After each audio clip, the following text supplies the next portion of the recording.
শ্যামল সবুজ গ্রাম বাংলার প্রতিটি বাড়িতেই গোয়ালঘর ছিল ঐতিহ্যের প্রতীক। গরুর লালন পালনের ইতিহাস চিরকালই যেন এক পারিবারিক আখ্যান।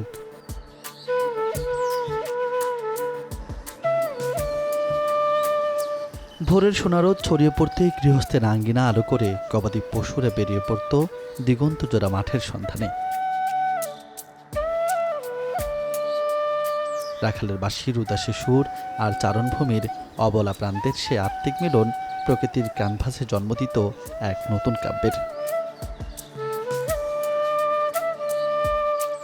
গৃহস্থের হাল চাষ আর খড় মারাইয়ের কাজে গরুর ব্যবহার ছিল আদিকালের। গ্রামীণ পরিবারগুলোর আঙ্গিনায় ২-৪টি গরু পালনই ছিল দুধ ও মাংসের মূল উৎস। মধ্যবিত্তের বিপদে আপদে অর্থের যোগান দিয়ে ঢাল হয়ে দাঁড়াতো পালিত গরু, যার রূপ এখনও দেখা মেলে গ্রাম বাংলার কিছু কিছু গ্রামে। যদিও গৃহস্থের কাছ থেকে এখন অনেকটা উধাও গোয়ালঘর।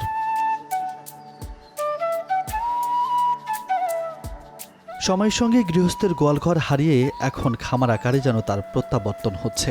বাড়ছে বিনিয়োগ, বদলে যাচ্ছে গবাদি পশুপালনের চিরাচরিত ধারণাও। বিশেষ করে ব্রাক, প্রাণারফেল, মেঘনা, আকিজ ইয়ন, কাজী ফার্মস, নাহার প্যারাগন, বেক্সিমকো এবং এসিআই এর মতো বড় ব্যবসায়িক প্রতিষ্ঠানের অংশগ্রহণ বদলে দিয়েছে চিরায়ত ধারণা। গবাদি পশু লালন পালন এখন বৈজ্ঞানিক প্রযুক্তি ও দক্ষ ব্যবস্থাপনার এক সুসমন্বিত রূপ। উন্নত জাতের পশু, স্বয়ংক্রিয় খাদ্য ব্যবস্থা এবং স্বাস্থ্য নজরদারির মাধ্যমে এখন মাঠের পরিবর্তে ছোট শেডেই বড় হচ্ছে শত শত গরু ছাগল। শেড পদ্ধতি ছাপিয়ে গরু জায়গা করে নিয়েছে বহুতল ভবনও।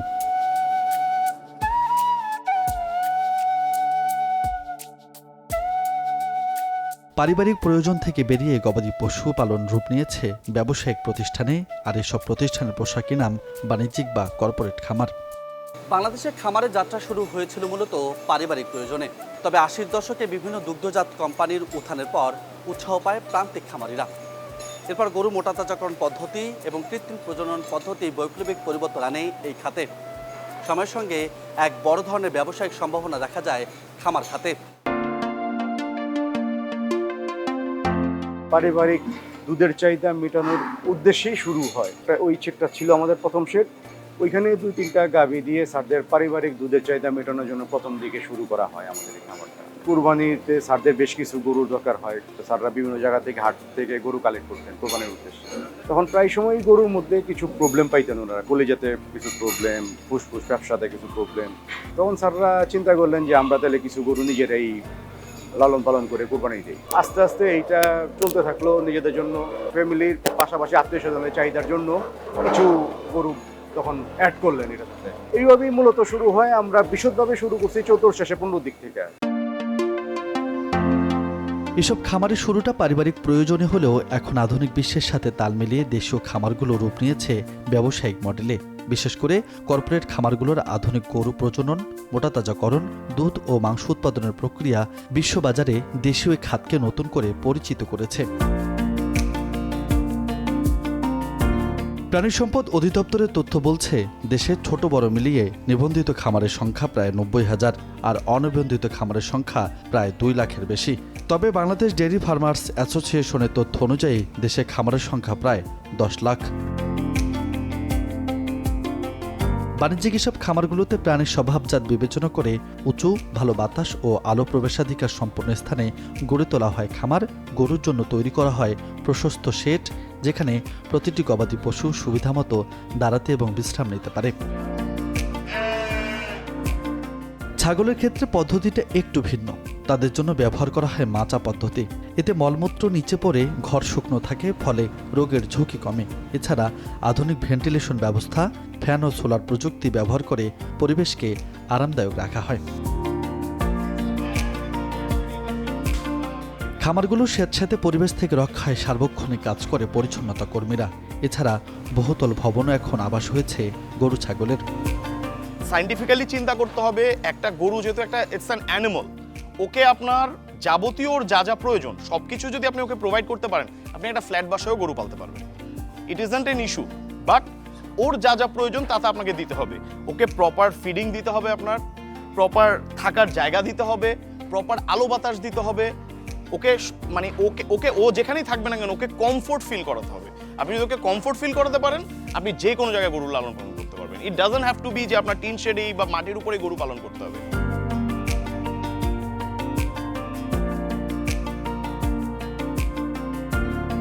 ভোরের আলো ফুটতেই মানুষের যেমন নানা খাদ্য অভ্যাস থাকে, তেমনি এসব খামারে নিয়ম করে খাবার দেওয়া হয় গরু ছাগলকে। খেয়াল রাখা হয় পুষ্টিগুণ সহ নানা দিক। সবুজ ঘাস, খড় এবং দানাদার খাদ্যের সুষম মিশ্রণ রাখা হয় স্বাভাবিক এবং প্রাকৃতিকভাবে গরু মোটা তাজা করতে।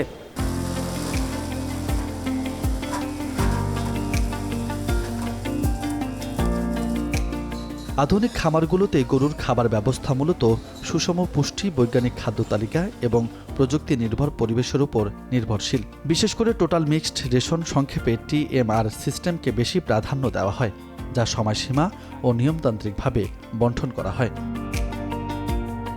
সকাল 8টায় মনে করেন আপনার কুড়া বসি দেই, 9টার দিকে আপনার খ্যার দেই, 9:30টার দিকে ঘাস দিয়ে গরু আমরা রেস্টে রাখি। আর দুপুর মনে করেন যে 3:30টার দিকে খাবার দেই, আপনার এই 4টা পর্যন্ত মনে করেন গরু খাবি, কি 4:30 পর্যন্ত।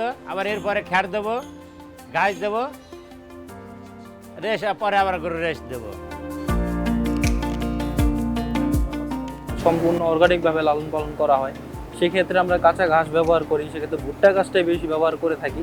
কেননা হচ্ছে ভুট্টা ঘাসে প্রচুর পরিমাণে প্রোটিন পার্সেন্টেজ থাকে, এই জন্য ওয়েট গেইন করতে এটা সহায়তা করে।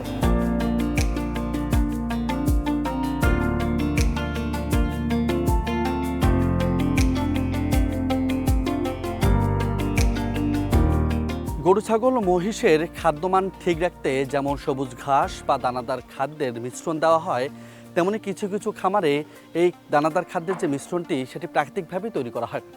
যেমন এই খামারটিতে ভুট্টা দানা থেকে তৈরি করা হয়েছে চারা, এবং তার নিচে যে শেকড়টি রয়েছে সেটিতে প্রাকৃতিকভাবে একটি সুষম খাদ্য তৈরি করা হয়েছে, যেখানে সবুজ ঘাস, দানাদার খাদ্যের একটি সুষম বণ্টন রয়েছে এবং মিশ্রণ রয়েছে, যা কৃত্রিমভাবেই গরু, ছাগল এবং মহিষের যে পুষ্টিমান সেটি বজায় রাখে।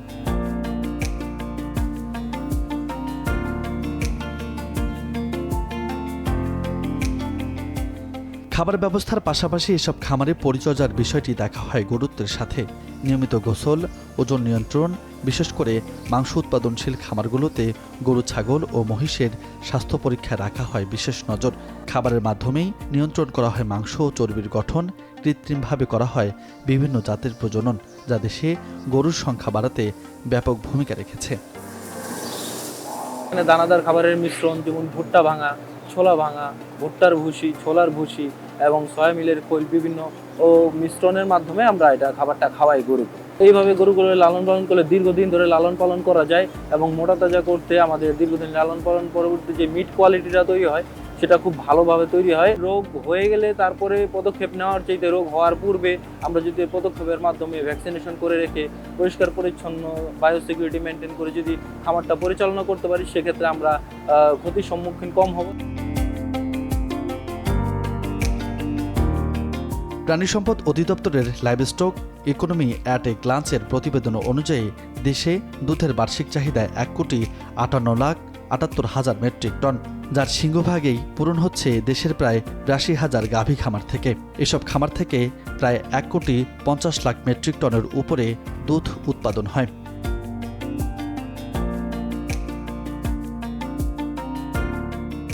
এদিকে দেশের মোট মাংস উৎপাদনের প্রায় 35 থেকে 40% আসে গরু ও মহিষ থেকে। বছরে প্রায় 30 থেকে 32 মেট্রিক টন গরুর মাংস উৎপাদিত হয়। সরাসরি বাণিজ্যিক খামার থেকে আসা মাংসের পরিমাণ মোট উৎপাদনের প্রায় 10 থেকে 15%। তবে আধুনিক ফিড ও প্রযুক্তি সরবরাহের মাধ্যমে খামারগুলো পরোক্ষভাবে অর্ধেকের বেশি বাজার নিয়ন্ত্রণ করে।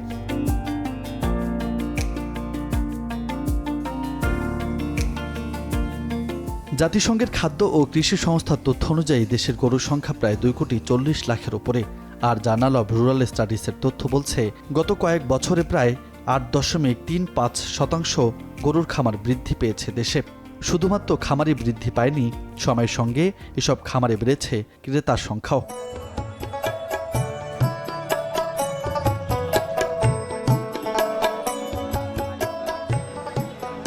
আগেরকার দিনে গরু কেনাবেচার অন্যতম স্থান ছিল এসব গ্রামীণ হাট। যা দেশীয় সংস্কৃতিতে হাজার বছরের ঐতিহ্য। তবে সেই ঐতিহ্য জৌলুস কিছুটা কমেছে। এখন মানুষ এসব গ্রামীণ হাট ছেড়ে যাচ্ছে আধুনিক খামারগুলোতে। এখন প্রশ্ন হলো, চিরায়ত সেই সংস্কৃতি পেরিয়ে কেন মানুষ যাচ্ছে আধুনিক হাটে?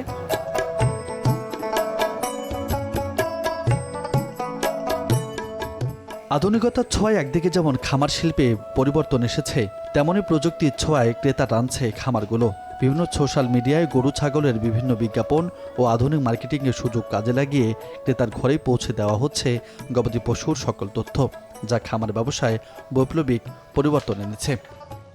বর্তমান যুগ হচ্ছে ডিজিটাল যুগ, সবাই ফোন ইউজ করে। তো সেই ক্ষেত্রে দেখা গেছে যে আমাদের ফার্মের থেকে যাদের বাসাটা দূরত্ব বেশি, তো ওনাদের ঘরের মধ্যে সেই সেবাটা আমরা প্রদান করে থাকি। যেমন মনে করেন দেখা গেছে আমরা এদিকে রিলসের থ্রু, আমাদের আরকে এগ্রো ফার্ম লিমিটেডের যে পেজ আছে, সেই পেজের থ্রুতে দেখা যায় আমরা বিভিন্ন জাতের গরুর যে ভিডিও, ওজন সবকিছু কিন্তু আমরা দেখাই থাকি। সেই ক্ষেত্রে ওনারা যদি না আসতে পারে, আমরা সেগুলা মনে করেন দেখা গেছে এই ভিডিওর মাধ্যমে ওনারা মনে করেন আমাদের অফিসের কন্ট্যাক্ট নাম্বার আছে, সেটা থ্রুতে দেখাইতে পারি। অনেকজন আছে হাটে আসতে পারে না বৃষ্টি বাদলের জন্য, কত কিছুর জন্য, ওরা সোশ্যাল মিডিয়াতে দেখে দেন আসে।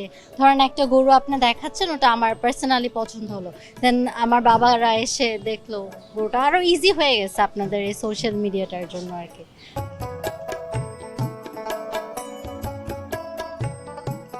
হাটের কাদাপানি, অতিরিক্ত ভিড়, দালালের দৌরাত্ম্য ও ওজনে ঠকে যাওয়ার ভয় থেকে খামারে বেশি ঝুঁকছে মানুষ।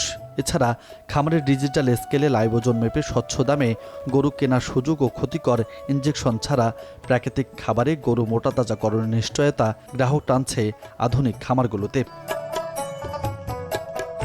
মেয়েদের তো আমাদের হাটে যাওয়া হয় না, তো এখানে এগ্রোতে একটু পরিবেশটাও ভালো হয়, এই জন্য আমাদের এখানে আসা আর কি। খামারে আসলে গরুটা আমরা দেখে পছন্দ করে সুন্দরভাবে কিনতে পারি। হাটে গেলে গ্যাদারিং থাকে, বাচ্চা কাচ্চা নিয়ে আসলে যেতে ভয় লাগে, ভয় পায় ওরা। এখানে আসলে যেমন আপনার পরিবেশ সুন্দর, আমরা দেখে শুনে, দাম যেহেতু নির্ধারিত, আমরা পছন্দের মতো গরুটা কিনতে পারি। যখন এই খামারের কনসেপ্টটা তৈরি হয়নি, তখন আমরা হাটেই যেতাম মূলত।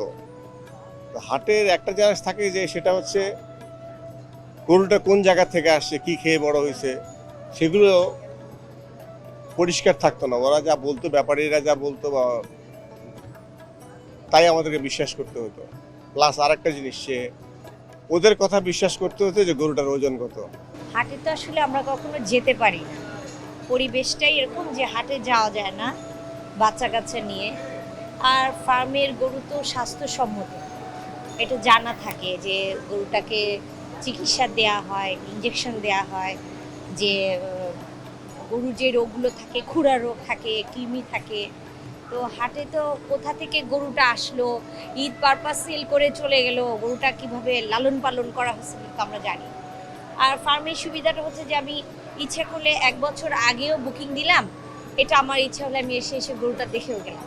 খামার থেকে কেনার আমার কারণ হচ্ছে যে হাটে যে হ্যাসেলটা হয় সেটা আমাদের খামারে পোহাতে হয় না। এখানে আমাদের অনেক ফ্যাসিলিটিস থাকে, হাইজিন মেনটেন করে খামারের যে ওনাররা আছে, যে স্টাফরা আছে, এবং এখানে খুব নির্দ্বিধায় নিঃসন্দেহে গরু কেনার টাইমে গরু দেখে শুনে অনেকগুলো গরু একসাথে বের করে নিজের মন পছন্দের গরুগুলোকে কেনা যায়। তো সেক্ষেত্রে হাট থেকে খামারকে আমি মোস্ট প্রেফারেবল মনে করি।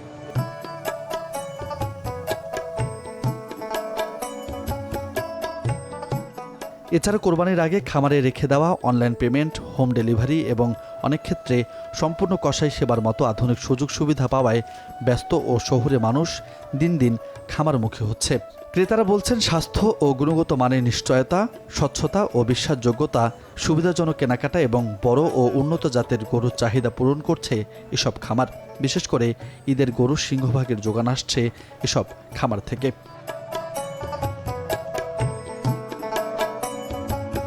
তবে বর্তমান প্রেক্ষাপটে খামারিরা গভীর সংকটের মাঝে দাঁড়িয়ে। খামারগুলোতে আর সমৃদ্ধির সোনালী আলো নেই, বরং খরচের ভারে নুয়ে পড়ছে। বিশেষ করে গোখাদ্যের দাম বৃদ্ধি ও সরকারি সহযোগিতার অভাব বড় সংকট তাদের কাছে। সরকারিভাবে সহযোগিতা বলতে আসলে কিন্তু আমরা খুব বেশি কিছু পাই না।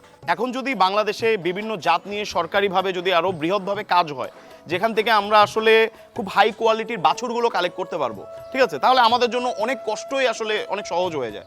হ্যাঁ, অনেক পরিশ্রমই আমাদের কম লাগে, কিন্তু বাংলাদেশে কিন্তু ওরকমভাবে স্পেসিফিক জাত ধরে এখন পর্যন্ত আপনার কাজ হয় না। খাদ্যের মধ্যে গম, ভুসি বা অন্যান্য যে খাবারগুলো আমাদের দৈনন্দিন ওদেরকে দিতে হয়, সেই খাবারেরগুলোর দাম ডে বাই ডে বেড়ে যাচ্ছে। সেই ক্ষেত্রে আমরা মানে খুব হিমশিম খাচ্ছি যে গরুকে না খেয়ে রাখা যায় না। তো সেক্ষেত্রে ওই খাবার দাবার ব্যবস্থাপনার কস্টিংটা একটু বেশি হয়ে যাচ্ছে। ক্রেতার কাছে সেই পরিমাণ দাম বা সেই পরিমাণ এক্সপেক্ট করাটা আমার জন্য মানে খুব ডিফিকাল্ট হয়ে পড়ে অনেক সময়। এই শিল্পটা আগায় নিতে গেলে আসলে আমাদের সরকার একটু আমাদের সুদৃষ্টি দিতে হবে, এক নাম্বার।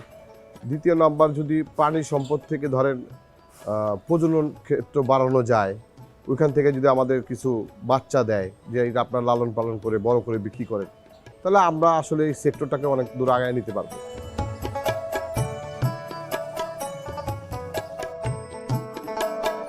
খামার ব্যবসা এগিয়ে নিতে গোখাদ্যের দাম কমানো, উন্নত জাত নিয়ে গবেষণা সহ বিভিন্ন পরিকল্পনার কথা বলছে প্রাণী সম্পদ অধিদপ্তর। খাদ্য খরচটাকে কীভাবে কমানো যায় সেই জন্য আমরা অনেকভাবে কাজ করছি। বিশেষ করে বাংলাদেশ প্রাণী সম্পদ গবেষণা প্রতিষ্ঠানে অনেকগুলি প্রযুক্তি উদ্ভাবন করেছি। সেই প্রযুক্তিগুলিকে কীভাবে আমরা মাঠ পর্যায়ে নিয়ে যেতে পারি সেটা কাজ চলছে, এবং আশা করা যাচ্ছে যে এর মাধ্যমে হয়তো গবাদিপশু খাদ্যের খরচ অনেকাংশে আরও কমে আসবে। আমাদের দেশীয় যে জাতগুলি গবাদিপশু আছে, বিশেষ করে আরসিসি, আমাদের নর্থ বেঙ্গল গ্রে, পাবনা, মিরকাদি, এইগুলিকে আমরা মানে প্রতিষ্ঠিত করার জন্য প্রকল্প গ্রহণ করা হচ্ছে। গ্রামীণ গরু পালন থেকে ব্যবসায়িক খামারের ধরন বদলে গেলেও গরু, মহিষ কিংবা ছাগল এখনও গ্রাম বাংলায় অনেকটা স্বর্ণরূপা ও হীরার মতোই। সবুজ শ্যামল মাঠ থেকে গবাদি পশুপালনের আধুনিক যে যাত্রা শুরু হয়েছিল ৮০ দশকে, তা সমৃদ্ধ হয়েছে ব্যক্তিগত উদ্যোগে। তবে সরকারি সহযোগিতা বাড়ানো গেলে এই খাত বিশ্ব বাজারে মাথা উঁচিয়ে রাখবে বাংলাদেশকে। রাজু আহমেদ, এখন।